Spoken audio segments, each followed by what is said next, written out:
Saudara, langkah Iran menutup Selat Hormuz mendesak Presiden Amerika Serikat Donald Trump meminta bantuan negara-negara sekutu. Namun, sejumlah negara tersebut menolak terlibat dalam perang yang dimulai bukan oleh negara mereka.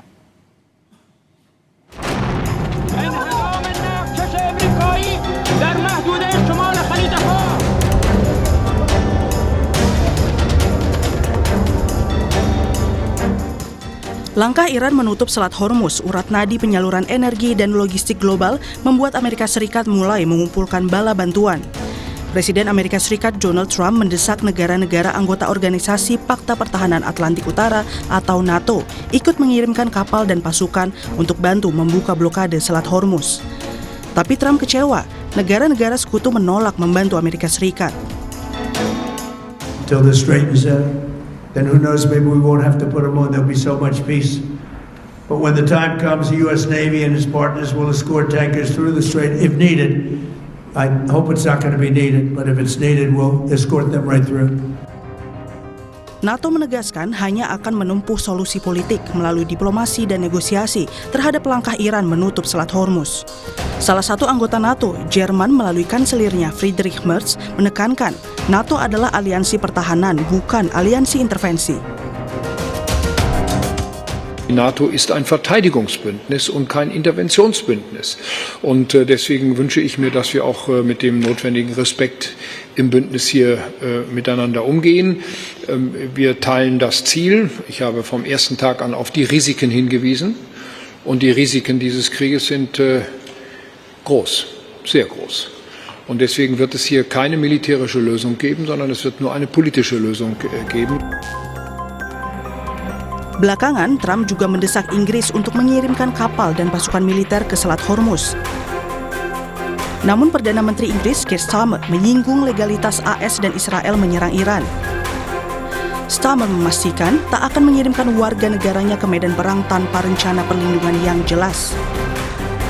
And that if we are to send our servicemen and women into harm's way, the very least they deserve is to know that they do so on a legal basis and with a proper, thought-through plan. Now, there are others who would have made a different decision 2 weeks ago. They would have rushed the UK headlong into this war without the full picture of what they're sending our forces into and without a plan to get us out. Trump tak senang dengan keputusan Inggris tersebut. Sebelumnya, Trump mengklaim Inggris sempat menghubunginya 2 minggu lalu, menawarkan mengirim sejumlah kapal membantu AS di Selat Hormuz. I was not happy with the UK. I think they'll be involved, yeah, maybe. But they should be involved enthusiastically. We've been protecting these countries for years with NATO, because NATO is us. Sejak Iran menutup Selat Hormuz, harga minyak dunia melambung hingga $105 AS per barel atau meningkat sekitar 40%. Kondisi ini semakin meningkatkan risiko krisis energi global yang pada akhirnya juga akan berpotensi terdampak pada Indonesia.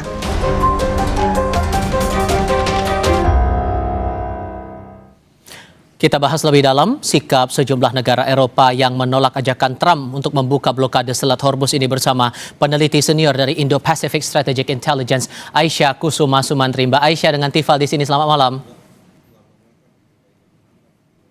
Tampaknya belum dibuka audionya, Mbak Aisyah. Boleh dibuka dulu audionya biar bisa saya dengar suaranya? Ya, mohon maaf. Selamat malam, Mas Tifal. Oke, terima kasih sudah bergabung bersama kami, Mbak Aisyah. Soal dorongan Trump ini agar negara-negara sekutu ikut terlibat untuk membuka Selat Hormuz ini bagian dari strategi perang biasa atau menurut Anda ini menggambarkan posisi Amerika di tengah konflik ini? Ya, jadi Selat Hormuz ini memang memiliki kepentingan ya. Jadi dari segi ekonomi, memang Selat Hormuz ini merupakan salah satu aset perekonomian yang penting karena 1/5 minyak dunia itu melewati Selat Hormuz. Tetapi bisa kita lihat di sini pada beberapa hari yang lalu Iran memutuskan untuk menutup Selat Hormuz. Nah, dampak yang kemudian dihasilkan dari sini kita bisa lihat bahwa terganggunya perekonomian dunia. Ada kekhawatiran adanya resesi akibat kenaikan minyak global. Nah, tetapi kemudian melihat adanya pedang bermata dua dari strategi yang kemudian dilakukan oleh Iran ini, yang kemudian terjadi adalah sebagai berikut. Nah, pertama, Iran berharap bahwa penutupan Selat Hormuz ini bisa menjadi salah satu agenda untuk untuk dapat menekan negara-negara di Timur Tengah, sehingga kemudian negara-negara Timur Tengah dan kemudian negara-negara di level internasional itu bisa bersatu untuk kemudian melawan Amerika Serikat. Dalam artian melawan ini bukan secara langsung ya, bukan dalam artian militer, tetapi kemudian memberikan tekanan diplomatik kepada Amerika Serikat dan Israel untuk menghentikan tekanannya. Pertama itu. Yang kedua, memang standing positionnya sudah cukup jelas, yaitu adalah posisi untuk kemudian bisa membuat negara-negara ini denouncing allegiance mereka terhadap Amerika Serikat dan Israel. Nah, di sini kita lihat bahwa ketika kemudian Amerika Serikat berusaha untuk kemudian melakukan tindakan-tindakan koersif untuk bisa membuka Selat Hormuz, terutama mengajak negara-negara sekutunya, negara teman ya, bukan cuma sekutu, tapi seperti negara China itu juga diajak ya. Yang terjadi adalah kemudian Iran berusaha untuk kemudian melakukan the next logical step, yaitu dia merasa bahwa ketika kemudian ini ada strategi di mana Iran meminta untuk negara-negara lain meminta negara lain untuk mengecam Amerika Serikat. Nah, tetapi kemudian ternyata ini malah ada juga sentimen negatif terhadap Iran, karena kemudian yang kita lihat di sini ada kemudian beberapa statement-statement yang menyatakan bahwa negara-negara ini khawatir ya, dan takutnya ini malah berbalik narasinya menyerang Iran. Nah, ketika Amerika Serikat mungkin dia akan berusaha untuk kemudian mengambil alih Selat Hormuz ini secara paksa dengan kemudian mengirimkan Marines ya 2.500 orang ke sana, lalu kemudian dengan juga berusaha untuk kemudian mengajak kapal-kapal perang lainnya. Iran akhirnya berusaha untuk yang pertama, dia menutup exit ramp yang kemudian bisa dijadikan alternatif untuk Selat Hormuz. Oke. Lalu yang kedua, ya Iran juga kemudian berusaha untuk mempertahankan wilayah tersebut dengan tadi ya menanam ranjau-ranjau yang kita ketahui ada sekitar 6.000 sampai 8.000 ranjau yang ada di sana. Jadi Amerika Serikat memang sekarang berusaha untuk membuka itu sebagai cara untuk kemudian regaining kontrol kembali atas akses ekonomi dunia. Karena dia tahu bahwa memang banyak sekali masyarakat dan kemudian negara-negara di dunia ini yang sentimennya jadi berbalik melawan Amerika Serikat gitu. Jadi kalau kemudian saya potong, Mbak. Kalau melihat respon dari negara-negara Eropa, terutama dari Uni Eropa yang bilang tidak ada yang ingin terlibat aktif dalam perang ini, itu disampaikan oleh kepala kebijakan luar negeri dari Uni Eropa, maka sesungguhnya upaya untuk menjadi pengendali di tengah konflik ini AS lagi melemah posisinya. Ya, pertama kita lihat seperti ini. AS ini secara sejarah itu selalu kemudian mengedepankan Transatlantic Alliance via NATO ya, dan selalu ada hubungan yang sifatnya adalah active defense di antara negara-negara Eropa NATO dan kemudian Amerika Serikat. Tetapi kemudian ketika era Presiden Donald Trump ada beberapa behavior yang membuat hal ini menjadi agak sulit untuk dipertahankan. Yang pertama, Trump ini kemudian mempertunjukkan ada behavior anti-allies. Dalam artian dia kemudian melihat hubungan ini sebagai sebuah untung rugi ya. Jadi dia menganggapnya sebagai sebuah zero sum atau kemudian sesuatu seperti perdagangan antara kamu rugi atau kamu untung. Yang pertama itu. Yang kedua, kita bisa melihat bahwa Trump ini kemudian melakukan tindakan-tindakan yang sifatnya vigilante. Jadi dalam artian Trump ini mengabaikan hukum internasional, mengabaikan norma-norma internasional. Dan yang ketiga kita lihat sebenarnya ada permintaan Trump untuk kemudian negara-negara Eropa ini tidak bergantung kepada Amerika Serikat dan melakukan offshore balancing dengan cara meminta negara-negara ini menaikkan anggaran pertahanannya menjadi 5%. Ya, itu angka yang sangat besar. Nah, dari situ kita bisa lihat bahwa pertama kalinya di dalam sejarah negara-negara Eropa ini mempertanyakan secara terbuka ya, apakah kemudian Amerika Serikat ini masih bisa dianggap sebagai aliansi yang terpercaya apabila jika sewaktu-waktu misalnya ancaman terdekat mereka yaitu adalah Rusia itu melakukan strategi ekspansionis di wilayah Eropa. Nah, ketika itu sudah terjadi, kita bisa melihat bahwa ada pergeseran bentuk dari struktur internasional yang selama ini kita kenal bahwa tadi ya aliansi pasca Perang Dunia Kedua yang terbentuk dan pasca Perang Dingin yang terbentuk ya, ini mulai pecah di aliansinya gitu. Jadi dari dalam Eropa sendiri saya rasa kemarin memang ada beberapa negara yang memutuskan untuk mengirimkan bantuan ya, di antaranya adalah UK, tetapi kemudian di-retract Ya. ketika Selat Hormuz kondisinya semakin memanas. Kanada juga berubah posisinya sekarang menjadi kemudian secara gamblang menyatakan tidak akan ikut berperang. Perancis sekarang masih di tengah-tengah ya, masih ada perdebatan dalam parlemennya. Spanyol secara tegas menyatakan bahwa dia tidak akan ikut. Dan ini memperlihatkan bahwa ada sentimen-sentimen yang pada awalnya ini sangat positif, kemudian bergeser menjadi kemudian sentimen apatis terhadap Amerika Serikat. Terutama salah satu hal yang perlu kita perhatikan adalah kemudian pergeseran persepsi politik dalam negeri dari Eropa. Nah, Itu ya. sentimen Bagaimana- negatif ini, Mbak, disampaikan ini saya kutip dari Financial Times. Trump bahkan Ya. sampai mengancam NATO, menyebut bahwa akan mengancam tentang masa depan yang sangat buruk jika tidak membantu untuk membuka Selat Hormuz ini. Ini ancaman yang serius tidak menurut Anda? Exactly. Nah, permasalahannya gini, saya rasa sebenarnya pertanyaannya adalah sejauh apa Amerika Serikat mau pushing through this international system, karena ada beberapa pengamat juga yang mengatakan bahwa Trump is trying to push American to be an isolationist country, mencoba untuk membuat Amerika menjadi sendirian, menjadi negara yang sangat isolationist, dan itu merupakan sesuatu yang sebenarnya baru yang dialami oleh Amerika, karena sebenarnya selama ini one of American superpower, salah satu kekuatan besarnya itu adalah memiliki aliansi, karena aliansi ini merupakan salah satu penyokong yang pada akhirnya membentuk struktur dan sistem internasional yang kita kenal selama ini. Semua organisasi, semua kemudian kayak public goods yang kemudian kita kenal di dunia internasional, ini rata-rata kemudian tidak hanya didirikan unilaterally oleh Amerika Serikat, tetapi juga kemudian disokong oleh negara-negara aliansinya. Ketika Donald Trump mengatakan hal seperti itu kan menegaskan bahwa kemudian Donald Trump ini memperlakukan bahkan aliansinya ini lebih buruk dibandingkan dengan negara-negara yang harusnya menjadi adversaries atau musuhnya Amerika Serikat, begitu ya. Karena Donald Trump tahu bahwa negara-negara sekutu ini membutuhkan Amerika Serikat untuk bisa menegakkan keamanannya di kawasan Eropa.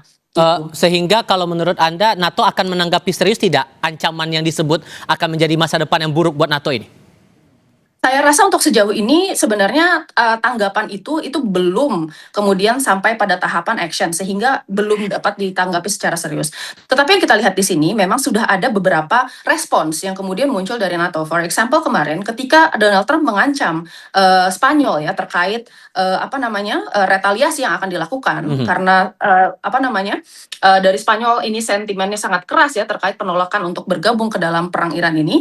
Yang kemudian terjadi di sini adalah negara-negara lain dari EU mengeluarkan pernyataan bahwa katanya jika Amerika Serikat menyentuh NATO, maka kemudian Amerika Serikat as a collective defense kemudian itu akan melindungi Spanyol gitu. Dan itu kan memperlihatkan ya bahwa ada kemudian narasi-narasi us versus them, di mana Amerika Serikat itu tidak lagi kemudian menjadi bagian dari NATO ketika narasi itu muncul gitu. Dan yang kita lihat sekarang adalah bagaimana kemudian Amerika ini juga mulai sepertinya menunjukkan tadi ya behavior di mana Amerika Serikat memperlihatkan tadi bahwa NATO ini bukan sesuatu yang kemudian perlu dipertahankan secara jangka panjang, dan ini makin menegaskan bahwa adanya pergeseran global order yang tadinya Amerika Serikat sebagai negara hegemon ini menjaga kemudian aliansinya sebagai penopang struktur internasional. Sekarang Amerika Serikat ini mulai bertindak secara unilaterally, sementara ekonominya pun stagnan ya. Di samping itu ternyata kita lihat juga ada negara-negara lain yang berusaha untuk mendirikan sistem internasional tandingan gitu ya, karena kemudian tidak puas dengan apa yang kemudian terjadi. Sehingga serta-merta kondisi seperti ini karena Trump mendesak negara-negara sekutu untuk ikut bergabung, tapi ternyata sentimennya diberikan kebalikannya. Apakah serta-merta Iran diuntungkan dengan kondisi ini yang membuat potensi untuk perang ini bisa lebih singkat selesainya itu bisa tercapai, atau ya ini masih jauh panggang dari api, Mbak? Ya, saya rasa ini menunjukkan bahwa sebenarnya ini menguntungkan jelas bagi Iran, karena tadi ya salah satu superpowernya Amerika Serikat itu adalah tadi kekuatan yang di backup oleh negara-negara alliance-nya di NATO. Nah, tetapi kalau kita lihat di sini, kalau pertanyaannya apakah kemudian perang ini akan berlangsung lebih singkat karena ini, saya rasa sebenarnya ini kembali lagi ke Amerika Serikat dan Israel. Khususnya Israel sebenarnya. Apakah kemudian mereka bisa kemudian menanggung beban perang yang ditawarkan oleh Iran di dalam pembentukan menentukan landscape peperangan ini. Karena pada dasarnya kita harus memahami dulu doktrin dan logika dari pertempuran Iran, dari pertahanan Iran ya, bahwa Iran ini sebenarnya tidak mengincar dominasi secara secara symmetric war, tapi dia mulai membentuk doktrin pertahanannya around the idea of bagaimana kemudian Iran ini bisa bertahan dalam serangan yang sifatnya adalah serangan besar-besaran, gitu ya, menarik konfliknya ke arah asimetris, berusaha untuk bisa menahan kemudian beban perangnya yang sebesar mungkin sambil mempertahankan dominasi pemerintah dan legitimasi pemerintah di tingkat domestik. Itu yang sebenarnya ingin dilakukan Iran. Nah, melihat apa yang kemudian pernyataan Iran ya terkait bagaimana kemudian Iran inviting Amerika Serikat untuk kemudian bisa melakukan ground troops, lalu kemudian bagaimana kemudian kita melihat Iran waging war against global economy atau berusaha untuk membuat perekonomiannya carut marut. Saya rasa ini sebenarnya salah satu cara Iran untuk membuat perang ini menjadi sesuatu yang jangka panjang periodenya. Jadi bukan sesuatu yang bisa didapatkan melalui absolute victory, melalui penghancuran kekuatan musuh, tetapi melalui kemudian pertahanan endurance-nya Iran, gitu ya. Jadi mengamini apa pernyataan Iran bahwa mereka yang jadi pengendali di tengah konflik ini, begitu Mbak? Ya, mohon maaf. Ini sekaligus mengamini sikap Iran yang menegaskan posisi mereka jadi pengendali di tengah konflik ini. Betul, karena Iran is setting the landscape. Jadi Amerika Serikat sekarang yang dilakukan itu adalah typical siege warfare sebenarnya, menggempur dengan kekuatan tradisional, ya, kekuatan dengan targetnya adalah menghancurkan tadi fasilitas-fasilitas militer, lalu kemudian melemahkan kapasitas lawan. Tetapi kemudian yang kita lihat Iran ini berusaha untuk menarik landscape-nya ke tipikal perang yang amat berbeda dengan apa yang kemudian digagas oleh Amerika Serikat, gitu. Kalau misalnya Amerika Serikat maunya ini perang antara negara lawan negara, yang sudah pasti Iran ini akan kalah karena secara kekuatan militer Iran jauh berada di bawah Amerika Serikat dan Israel.